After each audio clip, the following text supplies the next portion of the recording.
नमस्कार. मी पलकारुम वत्तगरनेमनी अडवेदे होयदी आम्ही जिवरगाम तमिळनाडू ये जुक्कु मनगान तमिळ मनगान से तीरानग अंग मुन्नुन सद दुनावी कालना मनद आम्ही तमिळुम तेंगा संगदीस पुरंजयी तेगनंगाल तुंग अनुमति वंदार मी तमिळ वत्तगरायमिन से तमिळ वत्तगरायगे நன்றி. இந்த மாநாட்டினை தலைமையேற்று நடத்தி கொண்டிருக்கும் எஸ்பேக் அமைப்பின் தலைவரும் ஆந்திர பிரதேசத்தின் மதிப்புமிக்க மற்றும் அதிகாரமிக்க காவல்துறையில் இருந்து ஓய்வு பெற்ற ஐயா KRM கிஷோர்குமார் IPS அவர்களுக்கும் அவர்களின் மன ஓட்டத்தின்படி அமைந்துள்ள எஸ்பேக்கின் ஏனைய பொறுப்பாளர்களுக்கும் சௌராஷ்டிரா மத்திய சபை பொறுப்பாளர்களுக்கும் மேடையில் வீற்றிருக்கும் ஏனைய அரசியல் ஆளுமைகளுக்கும் தமிழ்நாட்டிலிருந்து பல்வேறு பகுதிகளில் இருந்தும் ஒரே உணர்வுடனும் ஒரே கனவுடனும் வருகை புரிந்துள்ள எமது சௌராஷ்டிரா உறவுகளுக்கும் தூங்கும் புலியை பறை கொண்டு எழுப்பினோம், தூய தமிழரை தமிழ் கொண்டு எழுப்பினோம் என்ற பாட்டன் பாரதிதாசனின் வரிகளுக்கு ஏற்ப சில காலங்களாக உணர்ச்சி குறைவாகவும் எழுச்சி இல்லாமலும் தொடர்ச்சி இல்லாமலும் வாழ்ந்து வரும் நமது சௌராஷ்டிரா இன மக்களை தமிழக அரசியல் பாதையில் அழைத்து சென்று தடம் பதிக்க வருகை புரிந்துள்ள நாம் தமிழர் கட்சியின் தலைமை ஒருங்கிணைப்பாளர் எமது ஆரூர் அண்ணன் செந்தமிழன் சீமான் அவர்களுக்கும் எங்களது அழைப்பை ஏற்று பல்வேறு பகுதிகளில் இருந்து வருகை புரிந்துள்ள நாம் தமிழர் கட்சியில் குறிப்பாக கும்பகோணம் சட்டமன்ற தொகுதியில் இருந்து வருகை புரிந்துள்ள எனது அனைத்து நிலை பொறுப்பாளர்களுக்கும் இனிய பணிவான வணக்கத்தை தெரிவித்துக் கொள்கின்றேன். இன்றைய தினம் நாம் கூடியுள்ள இந்த நிகழ்வு என்பது ஒரு சாதாரண நிகழ்வல்ல. சரித்திரத்தில் தமிழக அரசியல் வரலாற்றில் நமது ஒடுக்கப்பட்ட சமூகத்தை தடம் பதிக்க உருவாக்கப்பட்டவையாகும். இது ஒரு விழிப்புணர்வு கூட்டம். இன்று முதல் சௌராஷ்டிரா சமூகம் தமிழ்நாட்டு அரசியல் பாதையில் பயணிப்பதையும் தொடர்ச்சியாக இருப்பதையும் எவராலும் தடுக்க முடியாது என்று இந்த மாநாட்டின் வாயிலாக தெரிவித்துக் கொள்கின்றோம். இங்கு பேசப்படும் ஒவ்வொரு வார்த்தைகளும் வெறும் கைத்தட்டலோடு நின்றுவிடக் கூடாது. அது ஒரு வரலாற்று பதிவாக்கப்பட வேண்டும். அதன்படிதான் அரசியல் கட்சிகளிடையே கேள்விகள் எழுப்பப்பட்டும் அதன் பின்பாகத்தான் நமக்கான அதிகாரம் கிடைக்கும். எல்லோர் மனதிலும் ஒரு கேள்வி எழலாம், தமிழக அரசியலில் சௌராஷ்டிரக்காரர்கள் இல்லையா என்று. பல தரப்பினரும் சொல்லி வருகின்றார்கள், ஒரு பொய்யான தகவலை சொல்லி வருகின்றார்கள், ஆம் சௌராஷ்டிரக்காரர்கள் அரசியலில் இல்லை என்று. அதை வார்த்தையே தவறு. இருந்தோம், ஆனால் தொடர்ச்சியாக இல்லை, இதுதான் உண்மை. ஆனால் இந்த மாநாட்டின் வழியாக இனி வரும் காலங்களில் தமிழக அரசியலில் சௌராஷ்டிரக்காரர்கள் நிச்சயமாக இருப்பார்கள். அதன்படி தமிழக அரசியல் வரலாற்றில் இந்த மேடையின் வாயிலாகவும் இந்த மாநாட்டின் வாயிலாகவும் தமிழ்நாட்டு மக்களிடையே சிலரின் பெயர்களை நினைவுபடுத்த கடமைப்பட்டுள்ளேன். அதில் முதலாவதாக இம்மண்ணின் வீர மங்கை திருமதி லீலாவதி அவர்கள் 1990களில் மதுரையில் கட்டவிழ்த்து விற்கப்பட்ட கந்துவட்டி பிரச்சனை, குடிநீர் பிரச்சனை ஆகியவரை தலைவீர்த்தி ஆடியது உங்களுக்கு எல்லாம் நினைவிருக்கும். அதில் 1996ல் ஊரக உள்ளாட்சி தேர்தலில் வில்லாபுரம் 59வது மாநகராட்சி வார்டு கவுன்சிலராக தேர்ந்தெடுக்கப்பட்டவர்தான் நமது லீலாவதி அம்மையார் அவர்கள். அவர் எடுத்த மக்கள் திரள் போராட்டத்தின் காரணமாக இங்கு இருந்த கயவர்களால் வருமானம் ஈட்ட முடியாமல் போய்விட்டது. அதனால் இந்த லீலாவதி உயிருடன் இருந்தால் நமக்கு பிரச்சனை என்று 23/4/1997 அன்று அவரது கட்சியினர் முன்பாகவே வெட்டி படுகொலை செய்யப்பட்டார்கள். பின்பாக அவரது உடல் பிரேத பரிசோதனை செய்யப்பட்டு வில்லாபுரத்திலிருந்து சுமார் 10 கிலோமீட்டர் தொலைவில் உள்ள மயானத்திற்கு கொண்டு போய் தீ மூட்டினார்கள். நல்லா கேட்டீங்க, ஒரு மனைவி இறந்து போனா புருஷங்காரன் தான் கொல்லி வைப்பாங்க. இதுதான் நான் பார்த்துட்டு இருக்கேன். ஆனா அவருக்கு கொல்லி வச்சது யார் தெரியுமா? அப்போதைய மார்க்சிஸ்ட் கம்யூனிஸ்ட் மாநகர மாவட்ட செயலாளர் திரு பி மோகன் அவர்கள். ஏன் அப்போதைக்கு அவர் வீட்டுக்காரர் குப்புசாமி கொல்லி வைக்க விடல? அதுலயும் அரசியல் இருந்திருக்கு போல இருக்கு. சரி, அவரோட கொலை வழக்கு விசாரணைக்கு வருது.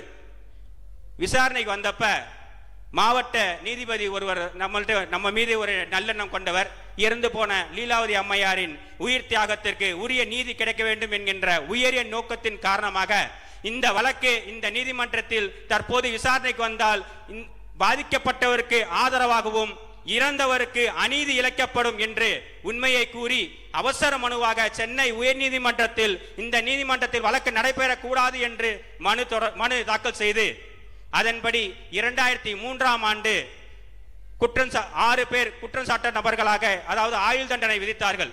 லீலாவதி அம்மையாரை கொண்டவர்கள் 6 பேர்கள் என்று தண்டனை விதித்தார்கள். அதற்கு மேல்முறையீடு போறாங்க. அதுலயும் அந்த தண்டனை உறுதியாகுது. பின்னாடி 2006ஆம் ஆண்டு இங்கு ஆட்சி அமைத்த தமிழக முதல்வர், அதாவது இப்போ உள்ள முத்துவேல் கருணாநிதி ஸ்டாலினின் தந்தை கருணாநிதி தான் அப்போதைக்கு முதலமைச்சர். அவருக்கு ஆட்சி வந்த 2006ல் 2008ஆம் ஆண்டு அறிஞர் அண்ணா பிறந்த நாளை முன்னிட்டு நன்னடத்தின் காரணமாக இந்த 6 பேரையும் விடுதலை செய்தார்கள். நல்லா கேட்டீங்க, 1997ல் லீலாவதி அம்மையாரை கொலை செஞ்சவங்க அதிகபட்சம் 9 ஆண்டுகள் கூட அவங்க ஜெயில கிடையாது. 2003ல் தண்டனை விதிக்கப்பட்டு 2008ஆம் ஆண்டு வெளியில விட்டாங்க எல்லாருமே. இது ஒண்ணு. இரண்டாவதாக மிக முக்கியம் ஒரு சொல்ல மாட்டேன், அதே மாதிரி அந்த அம்மா லீலாவதி அம்மா இறந்ததுக்கு அப்புறம் இப்ப அவங்க இறந்ததுக்கு பின்னாடி அவங்க ஏரியால குடிநீர் குழாய்கள் பதிச்சாங்க. அதன் மூலமா கிடைக்கப்பட்ட குடிநீரை அந்த மக்கள் எடுத்துட்டு அவங்க வீட்டுக்கு போகல. அந்த அம்மா படுகொலை செய்யப்பட்டு இறந்த இடத்தில் கொண்டு போய் அதை கொட்டி மௌனாஞ்சலி செலுத்தினாங்க. இதெல்லாம் ஒரு வரலாறு. இந்த வரலாறை திட்டமிட்டு மறைத்தார்கள், மறைக்கின்றார்கள். இரண்டாவதாக எம் மண்ணின் மைந்தன், அதாவது கும்பகோணம் மண்ணின் மைந்தனாக இருந்த SR ராதா அவர்கள் 1977ல் கும்பகோணம் சட்டமன்ற தொகுதியின் MLAவாகவும் பொதுப்பணித்துறை அமைச்சராகவும் இருந்தவர். பின்னாளில் 1939ஆம் ஆண்டு மதுரை கிழக்கு சட்டமன்ற தொகுதி MLAவாகவும் எதிர்க்கட்சி தலைவராகவும் இருந்து கடந்த 2020ஆம் ஆண்டு சென்னையில் உடல்நலக் குறைவால் காலமானார்கள். அதற்கு பின்பாக வந்தவர்தான் நமது OS அமர்நாத் அவர்கள். அதற்கு பின்பாக AGS ராம்பாபு 3 முறை MP-யாக நமது மதுரையில் இருந்தவர்கள். இதுபோல் விரல் விட்டு எண்ணக்கூடிய நபர்களாக இருந்தாலும் இவர்கள் காலத்தில் நாம் எல்லாம் சௌராஷ்டிரா மக்களின் முகமாக அவர்கள் விளங்கினார்கள், வைரக்கற்களாக அவர்கள் விளங்கினார்கள். ஆனால் இப்போது மிகப்பெரிய ஒரு வெற்றிடம். ஏன் அந்த வெற்றிடம்? ஏனென்றால் நமக்குள் ஒரு விழிப்புணர்வு இல்லை. இங்கு உள்ள இளைஞர்களிடம், அதாவது என் உடன் பிறந்த தம்பி தங்கையிடம் ஒரு வார்த்தை கேட்டுக்கொள்கிறேன். படித்த படிப்புக்கேற்ப வேலை இல்லை. அந்த வேலை கிடைத்த வேலையும் பாதுகாப்பானதாக இல்லை. ஏனென்றால் நமக்கு அரசியல் வேண்டாம், நம்ம ஒதுங்கிடலாம். நமக்கு அரசியல் வேண்டாம், நம்ம ஒதுங்கிடலாம். ஒதுங்கி போய் என்ன பண்ணுவ? மாசம் 1 லட்சம் 2 லட்சம் சம்பாதிப்பியா? அதை போய் எங்க கொடுப்ப? என்ன பண்ணுவ? நீ நினைச்ச மாதிரி உன் முன்னோர்கள் நினைச்சிருந்தா இந்த அனாதை நிலை கூட நம்ம கிடைச்சிருக்காது. ஏற்கனவே நம்ம அனாதைகளா இருந்துட்டு இருக்கோம். நீ நினைச்ச மாதிரி உன் தாத்தா பாட்டி நினைச்சிருந்தா நம்ம நிலைமைலாம் விண்ணா இருக்கும். ஆகவே அரசியலை விட்டு இளைஞர்கள் தம்பி தங்கைகள் ஒதுங்க கூடாது. அரசியலை நீங்க ஒதுக்கலாம், ஆனால் ஒரு காலமும் அரசியல் உங்களை ஒதுக்காது என்பதை மறந்து விடாதீர்கள். இளைஞர்கள் இல்லா அரசியல் முதுமையான அரசியல். அதிலும் குறிப்பாக இளைஞர்கள் கொண்ட, அதுவும் பக்குவமான அரசியல் கோட்பாடுகள் தெரிந்த நாம் தமிழர் கட்சியின் இளைஞர்கள் தான் இந்த கட்சியில் தேவைப்படுகிறார்கள். இளைஞர்கள் அனைவரும் பக்குவப்பட்டு புரிதலோடு பயணித்து வருகின்றோம். ஆகவே தாங்களும் நாம் தமிழர் கட்சியில் வந்து இணையும்படி அண்ணன் செந்தமிழன் சீமான் அவர்கள் முன்னிலையில் அழைக்கின்றேன். அனைவரும் வாருங்கள். மேலும் சமுதாயத்தில் பெண்கள் முதுகெலும்புகள் என்று கூறி அவர்களை முதுகுக்கு பின்னாடியே ஒதுக்கி வச்சிட்டு இருக்கோம்.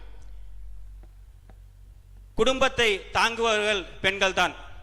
நெசவு தொழிலில் ஆண்களை விட பெண்கள் தான் அதிகம் உழைக்கின்றார்கள். ஆனால் அதிகம் பேசப்படாதவர்களும் பெண்கள் தான்.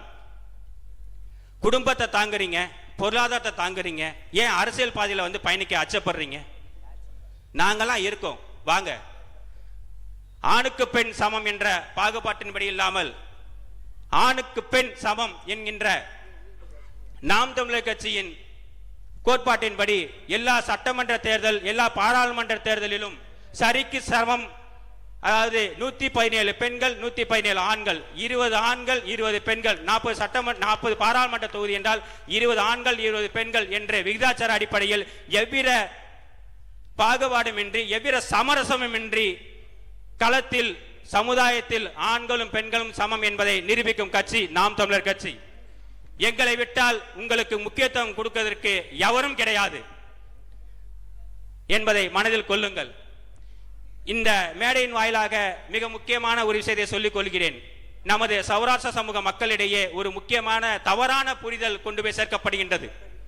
நாம் தமிழர் கட்சியில் பயணிக்கும் எவரும் அண்ணன் சீமான் உள்ளிட்ட, அதாவது எங்கள் கட்சியின் தலைவராக உள்ள அண்ணன் சீமான் உள்ளிட்ட எவருமே சௌராஷ்டிரா சமூகத்தினரை வந்தேரிகள் என்று கூறியது இல்லை. இது எவரோ திட்டமிட்டு உங்களிடம் பரப்பியுள்ளார்கள். எந்த சூழலிலும் எந்த காலத்திலும் நாம் தமிழர் கட்சி சௌராஷ்டிரா சமூகத்தை வந்தேரிகள் என்று கூறவில்லை, கூறவும் கூறாது. ஏனென்றால் இந்த மண்ணில் உழைத்து வாழும் அனைவருக்கும் இந்த மண் சமம் என்றுதான் நாம் தமிழர் கட்சி கருதுகின்றது. ஆகவே இறுதியாக சில வார்த்தைகள் கூறிக்கொள்கிறேன். இனியும் நாம் இந்த அரசியலில் புறக்கணிக்கப்பட போகின்றோமா, அல்லது அண்ணன் செந்தமிழன் சீமான் அவர்களை கைகளை இறுக பற்றி கொண்டு தமிழ் தேசிய அரசியலில் நமது பங்கும் இருக்க போகின்றதா என்பதை நினைத்து பாருங்கள். இன்னும் அடுத்தடுத்த கூட்டங்களில் கொஞ்சம் விளவரை பேசிக்கிறேன். அண்ணனுக்கு மணி ஆயிடுச்சு. நமது சௌராஷ்டிரா எழுச்சி வாழ்க, தமிழ் தாய் வாழ்க, தலைவர் பிரபாகரன் வாழ்க, நாம் தமிழர். கடலே நிகர்